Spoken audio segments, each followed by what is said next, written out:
अस्सलाम वालेकुम मेरी प्यारी यूट्यूब फैमिली, कैसे हैं आप सब। उम्मीद करती हूँ कि आप सब ठीक होंगे। अल्लाह का शुक्र है मैं भी बिल्कुल ठीक हूँ। तो यहाँ पे ना रमज़ान में मैं दिन में क्या काम काज करती हूँ वो आज मैं आप लोगों के साथ शेयर करूँगी। वैसे तो मौसम टोटली बहुत ही ज़्यादा चेंज हो गया है, तकरीबन इस तरह समझो जैसे गर्मियाँ आ गई हैं। लेकिन कंबल अभी भी यूज़ हो रहे हैं। ये है कि रात को इतना नहीं यूज़ होता, कभी गर्मी लगती है, कभी सर्दी थोड़ी बहुत लगती है। फिर उस सूरत में इंसान कर लेता होता है। ये है कि पंखा तो अभी हम लोगों ने नहीं चलाया, खिड़की खोल ली है। ये जो साथ वाली हमारी खिड़की है ना वो खोल ली है, रात को दरवाज़ा हम लोग खोल देते होते हैं। यहाँ पे मैंने कहा कि कंबल को लपेट के रख लेती हूँ, बेडशीट सेट करती हूँ। आज एक बहुत ही बड़ा मेन हम लोगों ने काम करना है, वो है कि सर्दियों के हम लोगों ने कुछ कपड़े रखने हैं। चारपाई बहुत ही ज़्यादा फुल हुई हुई है। इतने मोटे-मोटे कपड़े हैं ना, बच्चों के हुडीज़ हो गया, मेरी जर्सियाँ होगी, मेरे हस्बैंड की जर्सियाँ होगी, वो वाला मेन काम आज हम लोगों ने निपटाना था। लेकिन सबसे पहले मेरी यही कोशिश होती है, बच्चों को नाश्ता करवाने के बाद ना रमज़ान में तकरीबन इस तरह की रूटीन है ना, सहरी की नमाज़ पढ़ी, उसके बाद सो जाते हैं। सोने के बाद सीधी आँख जो खुलती है ना वो 10 बजे खुलती है। उसके बाद फिर आधा दिन तो गुज़र चुका होता है, बच्चों को फिर नाश्ता करवाना, नाश्ता करवाने के बाद मैंने कमरा समेटना होता है, कमरा समेटने के बाद उनके मैंने बाल कंघी करने हैं, उसके बाद अगर तो कपड़े चेंज करवाने वाले हैं, उनके कपड़े चेंज करवाती हूँ। फिर उनका नाश्ता भी हो जाता होता है। फिर किचन के कुछ ना कुछ काम मैं समेटती होती हूँ। इस तरह की रूटीन फ़िलहाल रमज़ान में चल रही है। लेट उठने की वजह से ना दिन कैसे जल्दी से भाग जाता है पता भी नहीं चलता। और यहाँ पे बहुत से कपड़े मोटे लटके हुए थे, वो भी मैंने उतार के ना समेट दिए हुए हैं। बस 1-2 चादर और कुछ न 1-2 जर्सियाँ मैंने तकरीबन रखी हुई हैं। या यार मेरे साथ क्या हुआ, मैं इतना कोई आज सैड हुई ना, बहुत ही ज़्यादा उदास हुई हूँ। मैं जो भी कैचर ले रही हूँ ना, यकीन करें वो टिक ही नहीं रहा, वो टूट जाता है।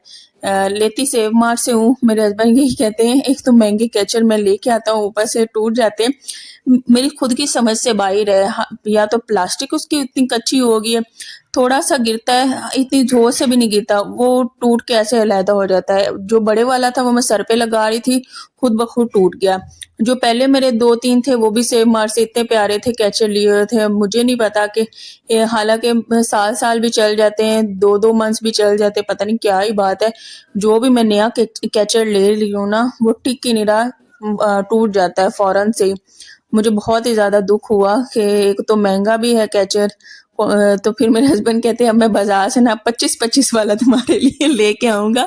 मैंने कहा ठीक है, आप 25 वाला ले आएँ। यहाँ पे मैंने कहा कि बच्चों के ना कपड़े इस्त्री करके उनको सबसे पहले मैं रेडी कर देती हूँ। उसके बाद वैसे तो प्रेस करती हूँ, उसके बाद फिर कोई 1-2 काम मैं दरमियान में निपटाने लगी थी। मैंने कहा प्रेस करके तो मैं रख दूँ ना। यहाँ पे मैंने ये नूर का फ्रॉक निकाला है। अच्छा, ये जो फ्रॉक है ना, ये शाल का छोटे होते इसकी फूफो ने उसे दिया था बर्थडे गिफ्ट पे। जो भी कपड़े शाल के छोटे हो गए ना, वो मैंने किसी को भी नहीं दिए, वो मैंने रखे हुए थे। सारे के सारे वो नूर यूज़ करेगी। अभी गर्मियों के भी जो मैं निकालूँगी ना, बहुत से माशाल्लाह से कुछ अम्मी ने सिलवा के दिए हुए लॉन के हैं, गर्मी में अच्छे खासे यूज़ होंगे। तो वो भी फिर निकालेंगे तो वो भी नूर इस्तेमाल करेगी। तो मैंने कहा कि ये भी सही है। इतनी हम लोग भी छोटे होते हमारी माएँ भी यही करती थी कि एक बच्चा हुआ ना तो उसके कपड़े सँभाल के रख दिया, फिर अगले बच्चे के तौर पे ना अगला बच्चा इस्तेमाल कर लेता है। यहाँ पे मैंने इस शाल की ये वाली स्कर्ट निकाली थी, इसको भी प्रेस करूँगी और दोनों की मैंने जीन्स निकाली थी। मैंने कहा दोनों को जीन्स पहनाती हूँ, वो भी मैं प्रेस करके ना तो इनके आज ये कपड़े हो गए। यहाँ पे गैलरी में खड़ी होके मैं कपड़े प्रेस कर रही थी, धूप इतनी कोई तेज़ है ना, अनकरीब अगर तो बारिश ना हुई ना शदीद गर्मी होने वाली है और मेरे ख़्याल से तो ईद पे भी गर्मी ही होगी। दिन में ये सारे काम-काज और 1 मिनट के लिए भी इंसान को ये नहीं है कि बैठ जाए। जब 10 बजे उठना है, लेट उठना है तो डेफ़िनेटली काम जो हैं वो पेंडिंग बहुत ही ज़्यादा पेंडिंग भी होते हैं, लेट भी हो जाते हैं। दूसरा ये कि इशाल के ओरल एग्ज़ाम्स रह गए हैं, जैसा कि उसका नाज़रा हो गया, जीके रह हो गया, वो मंडे और ट्यूसडे को हो जाएगा। वो 1 दिन का गैप होता है, 1 दिन उसने नहीं जाना होता। जिस दिन तो उसने स्कूल जाना होता है ना, उसको स्कूल भेज के ना तो हस्बैंड का नाश्ता बनाना होता है, नूर भी सोई हुई होती है, मेरा क्या काम होता है मैं फिर सो जाती हूँ। आजकल ये रूटीन पकड़ी हुई है। मैं फिर सो जाती हूँ और फिर बाद में नूर के साथ ही मैं उठती हूँ। यहाँ पे मैं किचन में आ गई थी। मैंने कहा कि किचन को समेटते हैं। यहाँ पे मैं नाश्ते वाले थोड़े बहुत बर्तन थे, तो वो मैं धोने लगी थी। कुछ थोड़े बहुत सहरी के भी पड़े हुए थे। सहरी टाइम ये है कि सुबह-सुबह बर्तन नहीं मैं धोती हूँ, जो भी होते हैं फिर नाश्ता बच्चों को करा के ना, तो उसके बाद ही फिर मैं कहती हूँ कि एक ही दफ़ा मैं इकट्ठे धो लूँ। इस तरह से मेरा काम चलता है। अच्छा, जब से रमज़ान आया ना, यकीन करें रमज़ान में बर्तन इस शिद्दत से बढ़े हैं ना, एक तो टिफ़िन हो गए, कुछ ना कुछ जैसे चटनी निकाल के रखनी हो, दही डेली का लेना होता है वो रखना हो, इसके अलावा फ्रूट चाट बनाना होता है उसके लिए बाउल, तो बर्तन इतने कोई स्टैंड में हो गए ना, समझ में ही नहीं आता इंसान कैसे एडजस्ट करे, कैसे रखे। अब कुछ मेरे बर्तन बाहर पड़े हुए हैं, स्पेस का इस कदर इशू है ना बहुत ही ज़्यादा, लेकिन किसी न किसी तरह करके अल्लाह करके गुज़ारा हो रहा है। दूसरा ये कि आज इफ्तारी मैंने बनानी नहीं थी, क्योंकि खाला कह रही थी कि आज मेरी तरफ ना इफ्तारी है रोज़ेदारों की, तो आज मुझे कुछ बनाना नहीं था। मैंने कहा ठीक है, सही हो गया। तो मैंने कहा साथ में जितने भी कपड़े हैं वो मैं समेट लूँगी, और जो भी मेरे छोटे-मोटे काम हैं वो भी मैं साथ में समेट लेती हूँ। तो यहाँ पे हाँ, मैं बर्तनों की बात कर रही थी। अब वो जो बाउल है मैंने साइड पे नीचे पहले तो रखे हुए हैं, फिर मैंने उनको किसी तरह स्टैंड में एडजस्ट कर दिया। दूसरा कटोरियाँ हैं साथ में, मैं जो छोटी होती है ना कटोरियाँ, अ उसकी शीशे वाली, वो भी मैंने निकाली हुई है। साथ में बाउल्स हो गए, प्लेटें हो गई। इंशाल्लाह जैसे ही रमज़ान गुज़र जाएगा ना, उसके बाद क्या करूँगी कि इन बर्तनों को सबसे पहले तो मैंने कम करना है। अभी रमज़ान में ज़्यादा यूज़ होते हैं बर्तन, इंशाल्लाह बाद में कम करूँगी। यहाँ पे अब बारी थी, बहुत बड़ा काम ये वाला है, मैंने कहा इसको समेटूँ, हालाँकि ये फिर भी सारा नहीं समेटा गया। दरमियान में मैं बहुत ज़्यादा थक गई थी, फिर मैंने छोड़ दिया। यहाँ पे मैंने जितनी भी जर्सी हैं, कुछ ना कुछ अभी हाइनेक्स मैंने बाहर ही रहने दी हैं, उसके अलावा थोड़े बहुत गरम टाइट्स वो भी बाहर ही पड़े हैं। कोई पता नहीं, बच्चों के लिए तो सर्दी होती ही है, अगर तो थोड़ी सी बारिश होगी ना तो सर्दी बन जानी है। तो एहतियातन मैंने बाहर कुछ ना कुछ रहने दिया है, ये कि कल अगर देखते हैं, अगर तो बहुत ही ज़्यादा बिजी रूटीन ना रही तो कुछ कल समेटेंगे। यहाँ पे मैं लपेट के रख रही थी, यकीन करें ये कपड़ों वाला इतना कोई बड़ा कह लें मसला ही है एक तरह का। ये सारे कपड़े ना धोए हुए हैं। मेरे पास अगर तो कोई अलमारी होती, कोई भी मेरे पास शोकेस, या फिर शोकेस कह रही हूँ, कोई भी मेरे पास कोई चीज़ होती जिसमें मैं कपड़े अच्छे तरीके से सेफ तरीके से रख लूँ, ताकि अगली सर्दी आए तो फिर इसी तरह से निकाल के इंसान यूज़ कर ले। इतना कोई ये मुश्किल काम है ना, एक दफ़ा गर्मी आती है, वो कपड़े निकालेंगे, उन सबको धोना, फिर जब सर्दी आती वो कपड़े निकालना, उन सबको धोना। सर्दी के कपड़े धोना बहुत ही ज़्यादा मुश्किल काम है। ये जैसियाँ सारी धोई हुई हैं, इनको भी इसी तरह से लपेट के उस जो गट्टू नहीं होता उसके अंदर डालना पड़ेगा। वो फिर जो है वो भी गैलरी में ही पड़ा हुआ है, वहाँ पे मिट्टी इकट्ठा होता है, तो डेफिनेटली कपड़ों में भी चली जाती है मिट्टी। अगर आप लोग के पास कोई अच्छा सा आइडिया हो किस तरह से इंसान इन कपड़ों को स्टोर करे, तो मुझे कमेंट्स में लाजमी बताइएगा। रखते रखते मुझे थोड़ी सी उदासी भी हो रही थी कि इतनी मेहनत मुशक्क़त के साथ ये कपड़े धोए हुए हैं, भारी कपड़े हैं, तो उसको रखेंगे, फिर उसके बाद जब निकालेंगे फिर उसको धोना पड़ेगा, तो ये बहुत बड़ी परेशानी है। वैसे तो अल्हम्दुलिल्लाह जो 3 ये रूम्स हैं ना आपको नज़र आ रहे हैं, इसमें भी मेरे पास सिर्फ एक अलमारी है, लेकिन ये जो 2 रूम्स आप लोगों को नज़र आ रहे हैं ना, इसमें ऑलरेडी ये जो वॉल नहीं है, वॉल के अंदर जो है अलमारी फिक्स है। उनको सही सहूलत है, वो अपने कपड़े बहुत ज़्यादा इस तरह से बाहर रखते भी नहीं है, सर्दी आती है ऐसे निकाल के यूज़ कर लिया।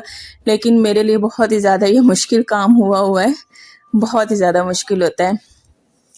मेरे पास एक ही है, मेरा जो रूम है ना उसमें कोई अलमारी फिक्स नहीं है दीवार के अंदर। अगर मेरे पास भी इस तरह की होती तो बहुत बड़ी ना सहूलत हो जानी थी। मैं भी सर्दियों के उधर रख दिया करती थी या गर्मियों के इस तरह रख दिया करती, इस तरह से एडजस्ट हो जाना था। दूसरा ये कि मैं आई थी पार्लर पे, आईब्रोज बनवाने थे। यहाँ पे किसी ने इतने प्यारे प्यारे ना पुदीना, साथ में मुश्क बिबरी, साथ में पालक भी लगाई हुई थी। देख के गाँव की यादें ताज़ा होगी। कम से कम सिटी में ये सारी चीज़ें देखने को नहीं मिलती, लेकिन यहाँ पे हम लोग एक दफ़ा आए भी थे देखने के लिए स्पेशल। ये पालक लगी हुई थी, पुदीना लगा हुआ था, धनिया भी लगा हुआ था, मेरे ख्याल से हरी मिर्चें भी लगी हुई थी, इतनी कोई प्यारी थी। दूसरा यहाँ पे ये खाना बन रहा था। अच्छा, खाने में था चिकन, उसके अलावा दही फुल्की, और साथ में चटनी भी थी, साथ में पकोड़े थे, मीठे में भी था साबूदाना और कस्टर्ड की खीर थी, उसमें फ्रूट्स डाला हुआ था। नूर की सूजी ख़त्म हुई थी, अब उसके लिए ना मैं अज़ान होने लगी थी, इफ्तारी के बाद मैं बैठ के वॉइस ओवर कर रही हूँ। यहाँ पे ना सूजी को मैं भून लूँगी, भून के उसके बाद मैं इसको डिब्बे में निकाल लूँगी। अच्छा, ये जो मैंने इयररिंग्स पहने हुए हैं ना, ये मेरे हस्बैंड मुझसे बहुत ज़्यादा नाराज़ हो रहे थे। कह रहे थे कि तुम इयररिंग्स नहीं पहनती हो, इतने लेके रखे हुए हैं, कहाँ है तुम पहनती नहीं हो, मैंने तुम्हें कहना नहीं है, इतना कोई वो मुझसे नाराज़ हो रहे थे। मैंने कहा ठीक है, आप निकाल के दें अपनी पसंद के, आप जो कहेंगे मैं वो पहनूँगी। साथ में अब विशाल माशाल्लाह से बड़ी हो गई है, वो भी शुरू हो गई कि मम्मा तैयार नहीं होती, मम्मा तो ऐसे ही बस बनी रहती है। तो वैसे काम काज जितने होते हैं कि इंसान को इन सब चीज़ों का टाइम ही नहीं मिलता। नॉर्मली तो यही होता है कि औरत को ना अपने शौहर के लिए ना सजना संवरना चाहिए, लेकिन 1-2 दिन मैं पहनूँगी, दूसरा ये कि फिर मेरा जो है, जो भूत होता है वो सारा उतर जाता है, मैं पहनती ही नहीं हूँ। तो बस वहीं पे मेरे हस्बैंड थोड़ा-सा ना मुझे कह रहे थे कि तुम नहीं करती हो, मैं कहना छोड़ दूँगा ये वो। तो मैंने कहा मैं भी फिर नहीं होती हूँ आगे से गुस्सा, ज़ाहिर-सी बात है उनकी जो बात है एकदम दुरुस्त है। लड़की को ना बेशक काम-काज भी हो ना, अपने लिए वक़्त निकाल के ना जो सज-संवर के रहना चाहिए, और जो शौहर है उनको बहुत ज़्यादा अच्छा लगता है, उनको खुशी मिलती है। तो इंशाल्लाह कोशिश करूँगी। अच्छा, कह रहे थे कि तुमने चूड़ियाँ जो पहनी है वही पहनी हुई है। मैंने कहा अगली आप कोई मुझे चूड़ी ला के दो तो मैं पहनूँ, इसका सारा कलर उतर गया है। तो कहते हैं कि मैं लेके आऊँगा। तो यहाँ पे ये जो कपड़े धोए ना, ये मेरे हस्बैंड ने धोए हैं, मैंने नहीं धोए हैं। तो वैसे तो हम लोगों ने नीचे गए थे, लेके जाना था, बाहर डालने थे धूप पे।